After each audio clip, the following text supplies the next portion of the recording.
Okay, we have another episode of Success After Lockdown, another Exodus production. Yes, sir. We definitely in the building.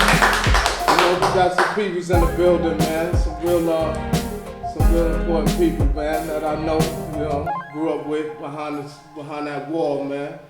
We're gonna talk a little bit about everything, man. The good, the bad, and the ugly, man. Yes. But listen, man. Right now, I want to introduce you to my co-host, Anthony Cologne. Yeah, throwing out the whole government out there. Yeah, that's me. I ain't got no words. None at all. Yeah, right. All right. Nah, we good. But listen, we got Prince in the building, man. What's happening? Look, we don't need no other introduction, man. Yeah, finally. We're trying to get him on for how long now? Yeah, we had him. He was in our thoughts. He was in our conversation, too. Yeah. We had you, though. We made sure we stayed on top of that, man. You here now, man. You know, we glad to see you, man. And All right, so thank you for being on the show, Prince. All right, so I'm just gonna introduce myself. I'm gonna ask you a few questions, man. Just give us the true, real, gritty, how it was when you was in there, the streets, how you came out, what you doing today, and I just want to start like where you from. Let's start there. I know you're Southside Jamaica, Queen. I mean, I'm from Southside Jamaica. they got Southside. Walking down Boston Fifth, I didn't get too much praise, but I'm from Southside, Okay. Queens, All right. Tell me a little about what it was like, man, growing up in your household, man, like growing up with your parents. What was that like?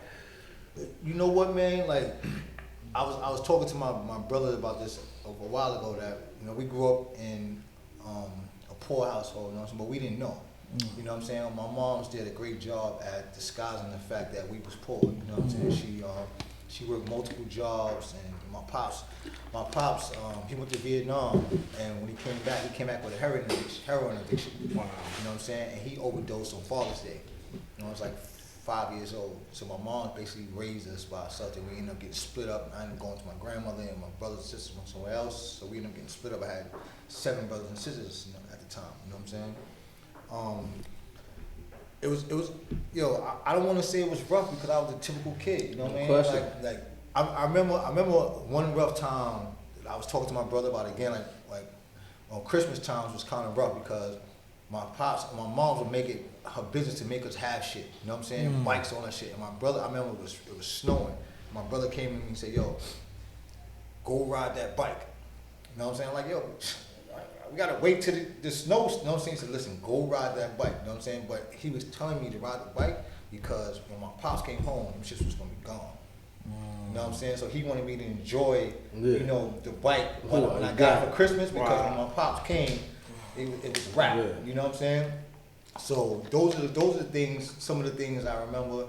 When my mom's got remarried to a piece of shit, it didn't go well with me. And I was telling Gutter the other day about when I started hustling.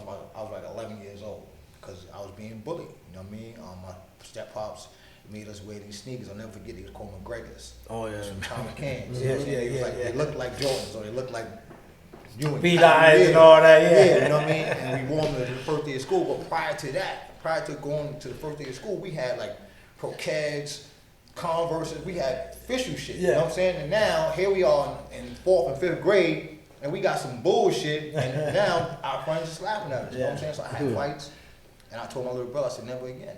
Right. I said, never again when they laugh at us. And from that day, I hustled. You know what I mean? So, with that being said, what was you arrested for and what you was convicted of? So I was arrested. I was out on bail for possession of drugs. Then I was arrested for possession of a firearm and manslaughter in the 1st degree. Unfortunately, I took the life of a person who I had a conflict with. You know what I'm saying? At 16, I got shot. At 19, I got shot again for my chain. And the person that had conflict, I could have walked away from the situation. I could have retreated from the situation, but I ended up taking his life. And I ended up getting 18 years for that. Wow. And did you serve the whole 18 years? Yep. The whole I 18 did years. I did a little bit more than 18 years. My whole life, I probably did about 20, 23, 24 years. Just I did at first. I did increments a little. You know what I'm saying? Yeah, the little Year on skip the island, bit, yeah. 2 years in Atlanta. You know, so just Right. so I did more than half my life in prison. Welcome to the club, right? Tell me that when you got those 18 years, what was like the worst thing that you seen during that transition of doing those 18 years, right? Because that's not an easy sentence, right? You get judge smack that gravel down, it's a wrap, right? Some of us have a reaction right there in the courthouse. Some of us have a delayed reaction. That shit don't hit us till 3-4 days, a week, a month later when we sit in our cell and we get there like, what the fuck? I gotta do X, Y, Z amount of time before I even see them people. Yeah, man. Like, I try to count that shit in like days. I try to count that shit in months. And like when I got sentenced, that was the first time I realized that I love my children. That was the first time I had 2 little babies. And that was the first time they came into my vision where I realized that they needed me. When I was in the street, I didn't care about them. right. I didn't think about them. When I got home, I bought them stuff. You know what I'm saying? I didn't think about them. But when I got sentenced, and I turned around, and I seen my then wife holding a little newborn baby, and my little 4-year-old little girl, and they waited for me to leave with them, and I knew I could never leave with them. And then the next time I see them, they will be grown women. That's when I realized that I fucked up. You know what I'm saying? So I can honestly say that I didn't love my children until I got sentenced. Okay, so at that time, then, when you did have that vision, like going up north, when you first came up north, you know how, like I always hear about it.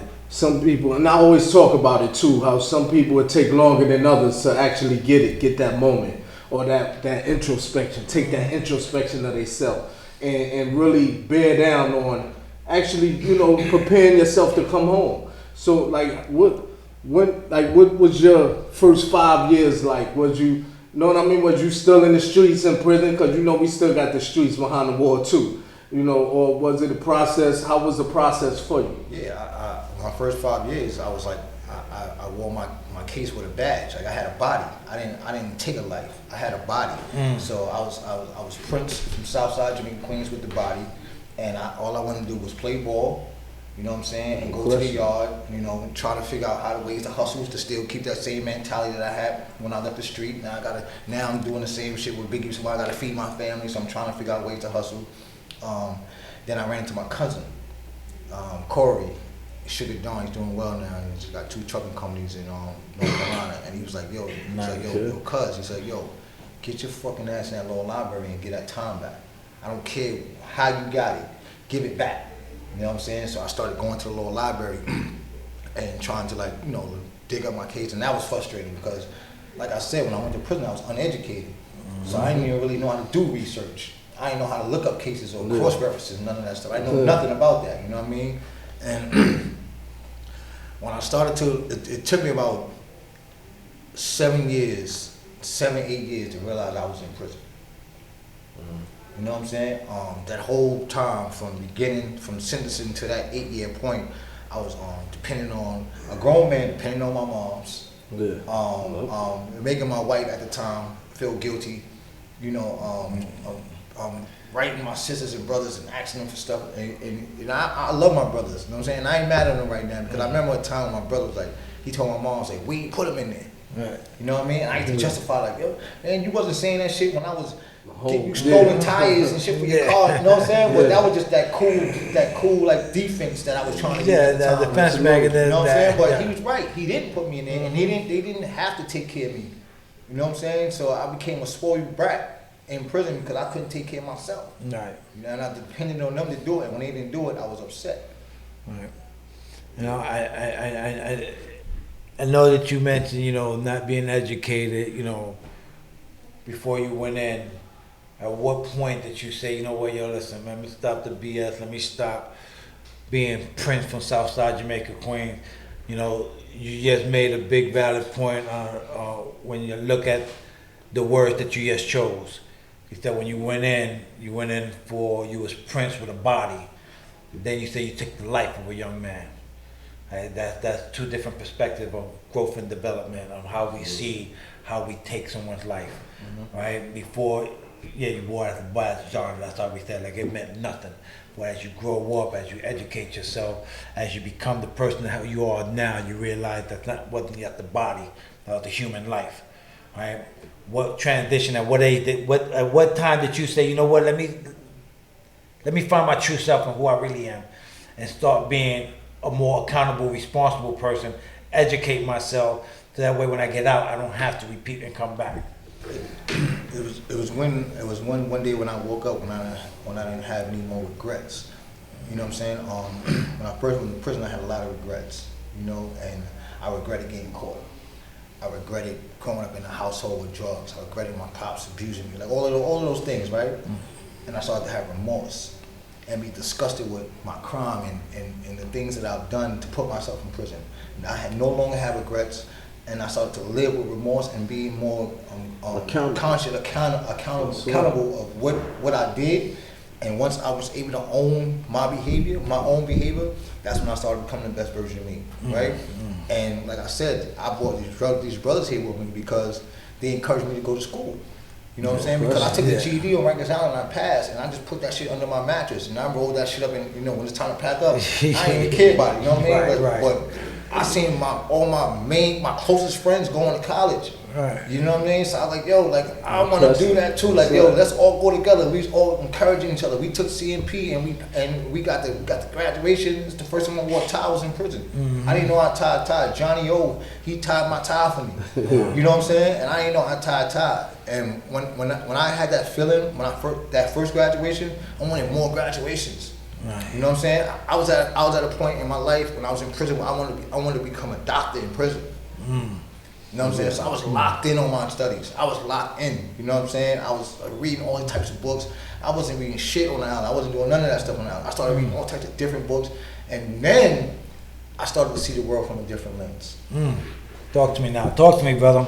You know what I'm saying? I started to see the world from a whole wider lens where it wasn't the white man or whoever that these things that I was taught growing up that put me in the situation. It was my actions, my responsibility, because once you're able to make your own actions and make your own decisions, you can't blame nobody else.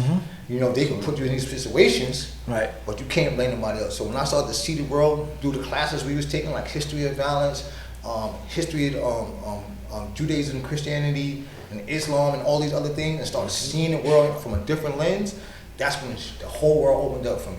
Right. From religion to perspective to life skills to the whole world opened up for me. And that's when I said, you know what?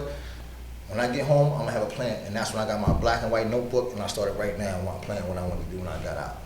That's what and you rarely find that, right?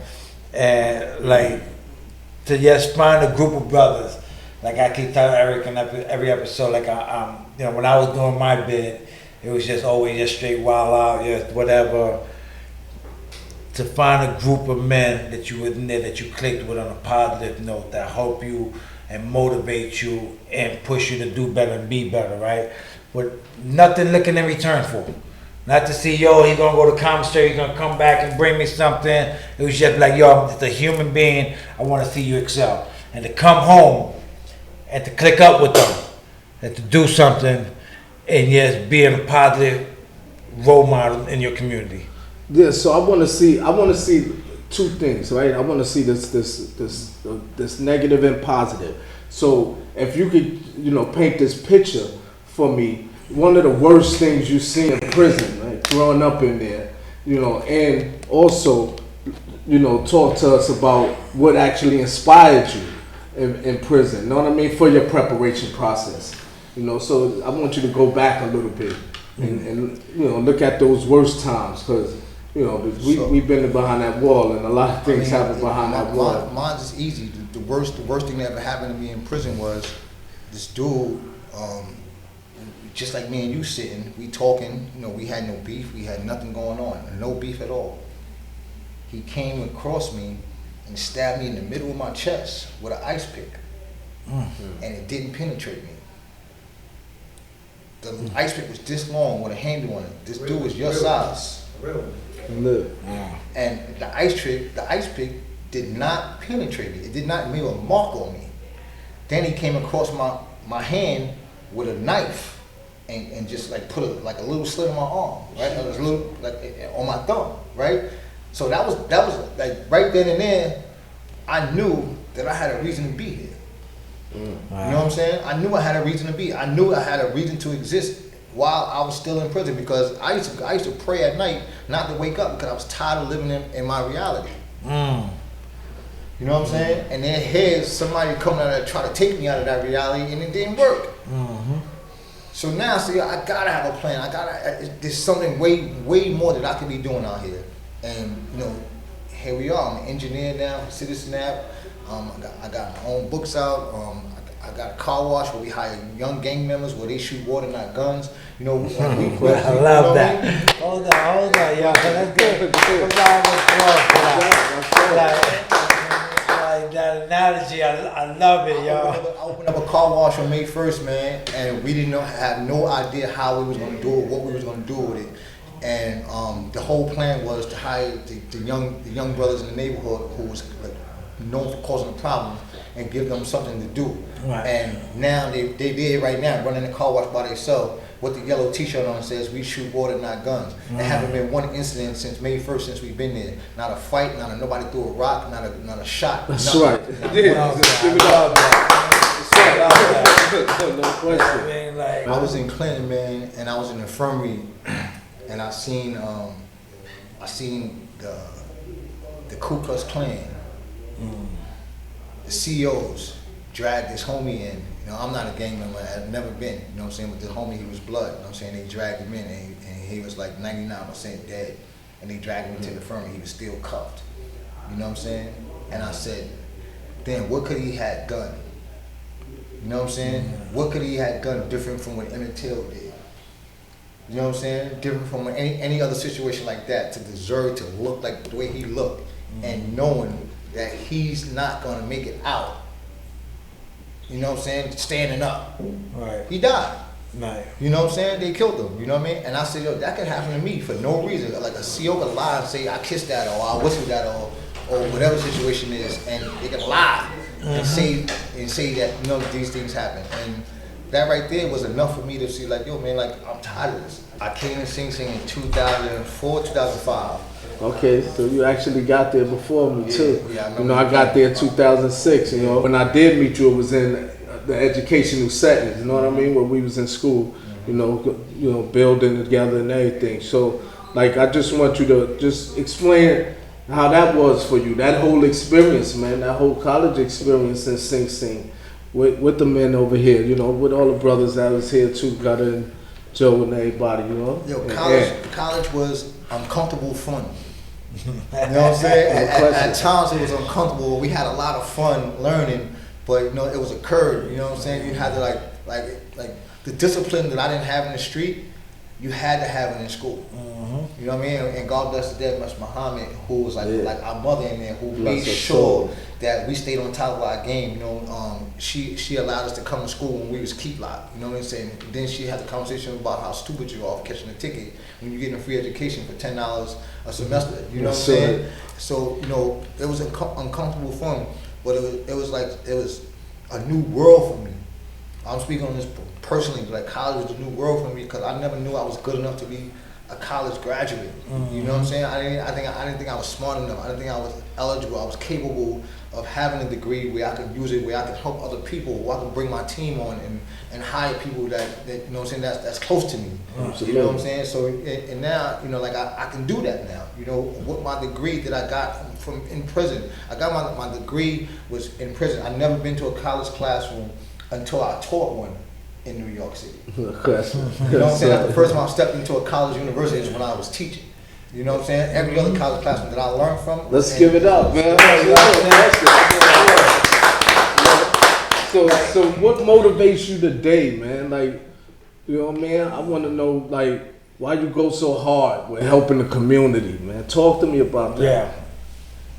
Yo, I brought my brothers because I think it's the validation of my brothers. Absolutely. You go. Take There your you time, go. man. Yeah. This is all good, man. We know, Yeah. man. This it. Now This we is talking. the genuineness about it, man. You know, We here today to talk about it. We here to tell it, you know, that truth. like I didn't get that validation when I was in the street. I got the wrong validation. I got the before I was Prince, I was Buck, and Buck, like you had to put it in. You know what I'm saying? You Yeah. had to the person who I took his life. Like I didn't have to take his life. I could have let it go because I lived. He got away with the chain, and I lived. You know what I'm saying? And I ended up taking his life. You know, all because I lived up to this expectation. But now the expectation that I live up to now, it's a different feeling. You know what I'm saying? question. When I get garbage removed out the neighborhood, when I'm gonna raise money for scholarships for all my workers in the car wash to go to college and go to these. 2 of them want to go to rapping classes to learn how to rap cars, and 2 of them want to go to college for football. So when I raise the money for them to go to do these things, it's a different validation. It's a different, you know, that my peers is going to respect and like, yo, man, good job. Instead of like, yeah, so you clap that nigga, man. You fuck. You know what I'm saying? I don't want that validation. No more. Yeah. You know what I'm saying? It's a different type of, and I apologize for the fucking. Nah, don't apologize, please. Don't apologize. That's necessary. That's where you show the real growth and development, right? That's the growth and development, right? That we went from being heartless and emotionless to growing up, become men and women who can now share our emotion, whether it be laughing, crying, or anything else. That's what makes you you. This is what makes what you're doing so special. This is what makes your team want to continue to be a part of the team, right? This is what separates us from the rest. No question. When we do something with passion. I always say this. This is what makes you a real leader. Because back in the days when we out there and we was living that other life, you know, we was following. We called ourselves leaders. You know, I might have had you know what I mean? I might have had that brick and throwing that brick over here, and we out of state, we going everywhere. And I thought I was a leader, but I really wasn't. I was that follower. So when I see, you know, and I hear everything that you know, your whole growth and development process, all I see is leadership, man.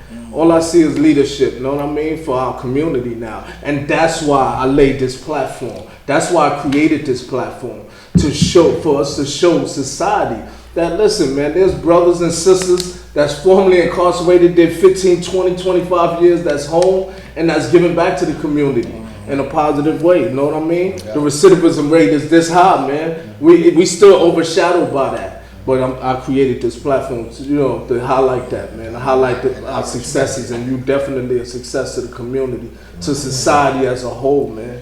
You know, to me, to the brothers, everybody, man. We appreciate that, Prince. I appreciate that. For real. No, I think it's just amazing, and trust me, I'm an emotional person too, right? Like people ask me why I do what I do. I go, it's a different kind of paycheck. It's not one with no zeros, ain't one with no numbers. It's just an emotional deposit. You know what I mean? When you help someone and you just do it selflessly, and you know that it made an impact on someone. Someone come up to you and just say, yo, thank you. Our youth are so consumed with the same thing we was, even though it's a different era. Still the same thing. The game hasn't changed. The streets are still the streets. People still want to be the thing. I think that the difference today is that we have a lot of more men who are willing to play a leadership position and role, and to go out there and say, yo, little one, I've done that already for you. You ain't got to go do that 20, 30 like I did. I did that for you. Let me show you another path. It's sad that we have to go through what we had to go through, but we're here to be here to do what we're doing. Absolutely. I think for me, what worked for me is I made my goals simplistic. You know what I'm saying? I made my goals realistic. It was 3 things. I wasn't going to go back to prison. No question. I wasn't going to be hungry, and I wasn't going to be homeless. Right? As you notice, none of them goals said that I was going to be rich. None of them goals said I was going to be successful. I said I wasn't going back to prison. I'm not going to be hungry, and I'm not going to be homeless. Right? None of them goals said I was going to be successful. None of them goals said I was going to be rich. Now, if those things happen on the way there to maintaining those simplistic goals, then so be it. Sure. And that's how. So I tell my young people in the car wash, I tell them, you don't gotta be like me to be like me. Right? It's simple. You don't gotta go through what I went through to be where I'm at. right? So if you want a house, go get whatever house you can go get, whether it's an apartment or it's a room. You're not homeless anymore, right? And work from there, right? I started in my mom's basement. You know what I'm saying? Then I went to my sister's basement. You know what I mean? Then I went to my house. Now I own a block. You know what I'm saying? Yeah. That's the bottom line. I ain't gotta lie. I own nobody lives on my block. I own a whole block. Right. You know what I mean? But I started off simple. My goal was simple. Right. I started out getting what they call crackhead soups and whatever it's to eat. You know what I'm saying? Right. Now we just ate at the Dominican spot. You know what I'm saying? Yeah, absolutely. You know what I'm saying? So like, yeah, we was there earlier too. Word out. Anytime I'm going to the prison, is I'm going to help the brothers out. I'm not going in no more. You like, listen. Absolutely. Rikers Island is a jail that's surrounded by water. Right? That's right. It takes you 5 minutes to go across that bridge. It took me Takes 5 you minutes to forever. go across that bridge. It took me 18 years to get back to the other side. Right? I don't want no 18-year ride back to the other side. I want to go over 5 minutes. I want to come back in 5 minutes. You know what I'm saying? Yeah. And that's the simple. My goals are simple, man. I'm not going to jail. I'm not going to be hungry. I'm not going to be homeless. That's it. And I think that's what most people forget, right? The simplicity of things. The just keeping it basic, right? And like I tell people, for me, the person, like every day that I wake up in my own home, I'm not dope sick. I ain't in prison. I ain't got no open cases. I can buy me a burger or I can buy me a steak. I'm good. Everything else in my life, the big house, the businesses, the wife, the kids, the this, the that, the plus. For me, for this guy here, just waking up in my own home, it's a blessing, because I'm used to waking up in the cell block, to hearing the banging, to hearing the hustle, the tussle, you know what I mean? Or if I wasn't in prison, I'm on the street getting high and I'm waking up dope sick. And I kept telling myself every night, I'm not gonna use I'm gonna save a bag to wake up tomorrow and then wake up dope sick. 9.5 years without a drug or alcohol. No question. Right? Right. 9.5 years, right? I never anticipated to be where I'm at today in my life now, right? Published author with a person that had no education, right? You know, a business owner for a person that they said I couldn't do it because of my criminal background, right? These are the simple things that make us who we are and how we bring to the table, right? And to continue to move forward, man, and to continue to keep doing this with integrity, that key word, that integrity. Right, just keep moving forward. Yo, if I can, man, I gotta plug my app. Get You know Please what I'm saying? do, I gotta please talk do. about- Let's get it, let's get it. I gotta talk about the technology Yeah, part please. of my life. You know what Yeah, I'm saying? talk My about name it. is Prince Mapp and I'm an engineer. You know what I'm saying? I'm gonna say it again. My name is Prince Mapp and I'm an engineer, man. And Yeah. I bought Citizen after New York City, man. So if you know, we got 12 million users and we in 50 cities. And I brought my boys on the team as well. You know what I'm saying? I got my brother who's sitting over there, who's my partner in crime, my partner in life. We fought dudes together in prison, and now he works full time with full benefits, full paid vacation, travels all over the world with me. You know what I'm saying? Yeah. Nice. Yeah, let's get it. Let's get it, guys. And like Citizen is an app that gives you valuable information, and I just want to fix a couple of things that people may think. We don't get information from the police. We are not in no way, in any shape, involved with any type of police. We get our information from the 911 airways, from something that I helped create. You know, some hardware that I helped build. You know what I'm saying? So, God willing, when we are where we supposed to be, like Facebook became public and Uber and all that stuff like that, my whole team gonna be rich. It ain't just me, you know what I'm saying? So those small goals that we talk about gonna be made in a little while. You know what I mean? Nice. So and it's about consistency. You know what I'm saying? Me and Joe was talking about honor. It's about respect. It's about integrity, because we're losing that in our society. We're losing integrity and ethics, and everything is only about opportunities now. You know what I'm saying? Nobody cares about integrity and ethics. Everything is about opportunity, what you can do for me. But when you start doing more for others, every other door opens for you. Absolutely. You know what I'm saying? True believer in that. So go back to answer your question, E. that's my, like, I'm selfish with that. I feel like I'm learning that the more I do for people, the better my life becomes. So I gotta continue to do more for people because I got this adrenaline now, and if I don't, I get this anxiety, and my life gonna be fucked up. So I gotta wake up and say, what can I do for Anthony today? Yeah. You know what I'm saying? How could I change Anthony's life today? Because my life gonna be better next week if I change Anthony's life today. And that's how I'm motivated to move. That's why I get my drive from helping other people. Yeah. You know what I'm saying? Because someone took the time out. Yo, shout out to Sean Pika.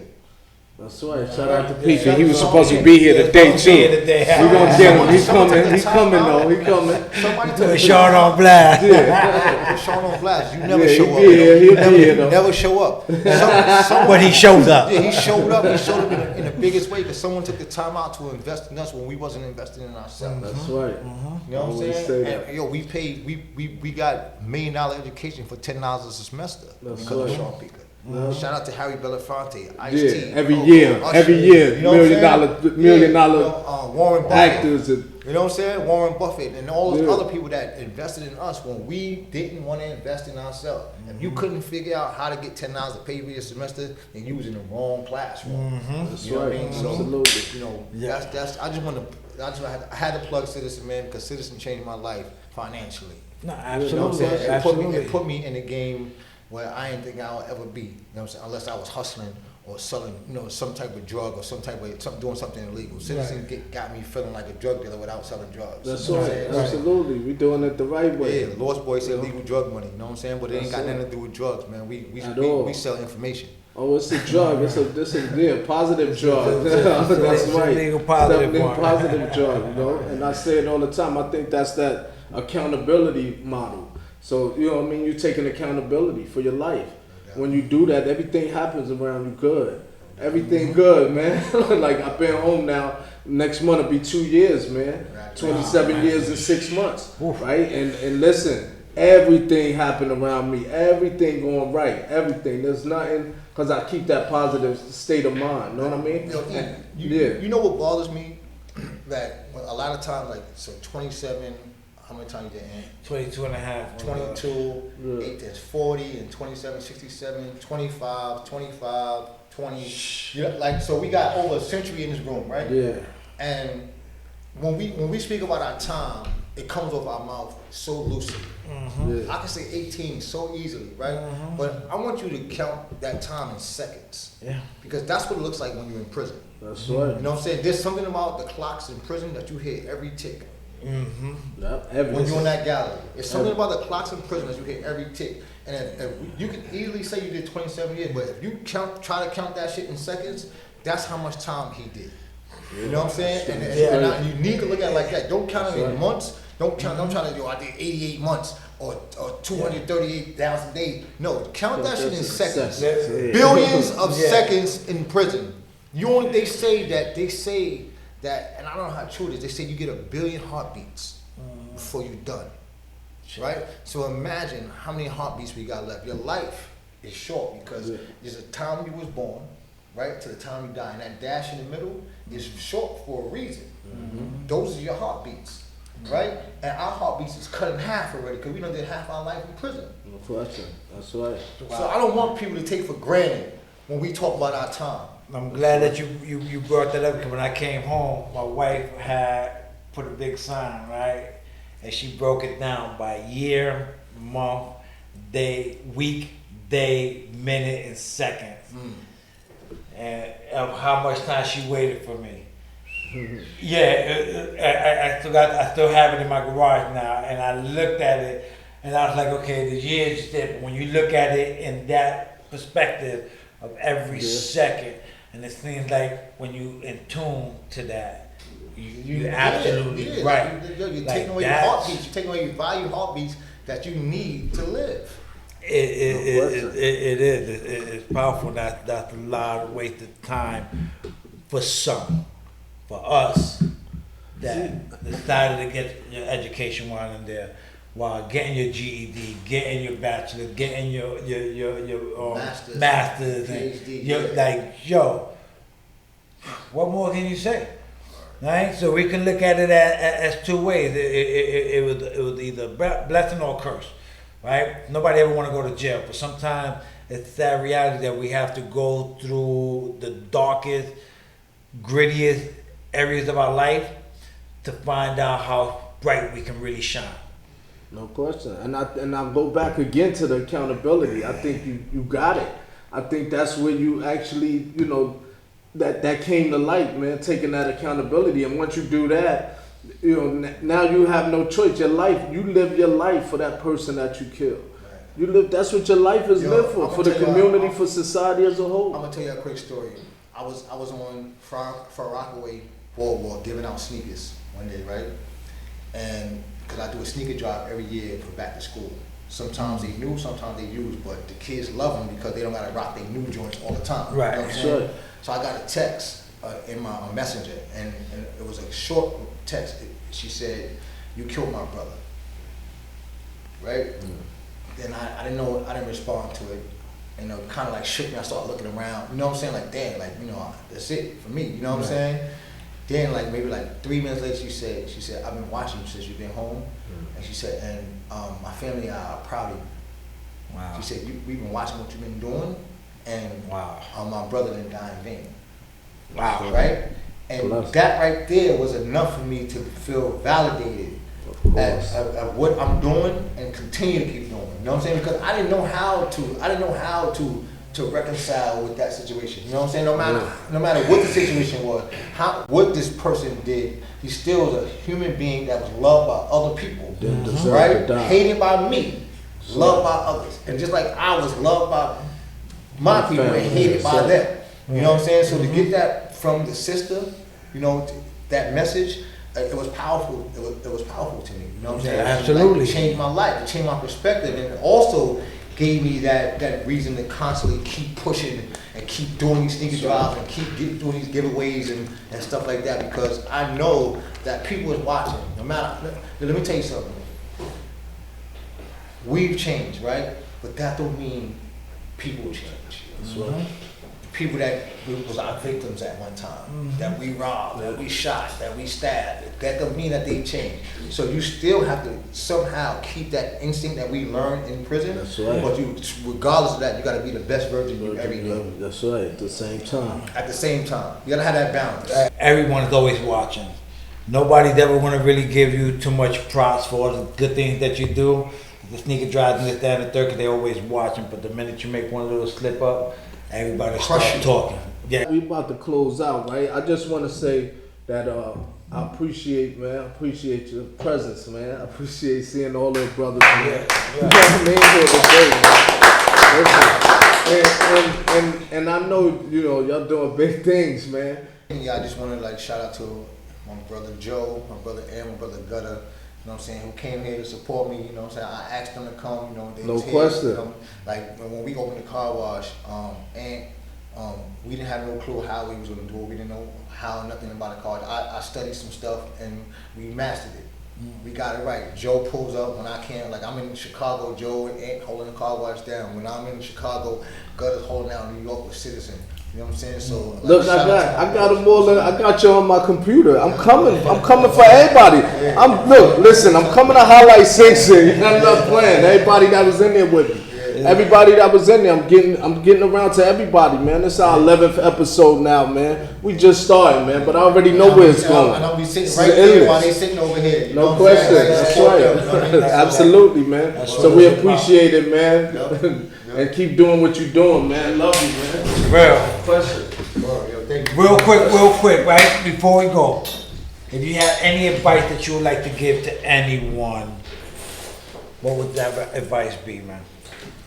Yo, for the brothers and sisters that's coming home, make your goals simple. You know what I'm saying? Make your goals realistic. You know, overnight success is 15 years. You don't got to be shot 9 times to be successful. You know what I'm saying? Just let it happen, and when it happens, just put your best foot forward and watch how life take you. Watch where life take you. Yeah, absolutely. Thank you, man, for all those out there, man. Keep tuning in to Success After Lockdown. All right, follow us on. Let your people know they can follow us on YouTube, Spotify, Apple Anchor. Play, Anchor. You got questions? Please drop them in the comments. Facebook. Subscribe, and you can email us at successafterlockdown@gmail.com with any questions or comments. And with that, peace out.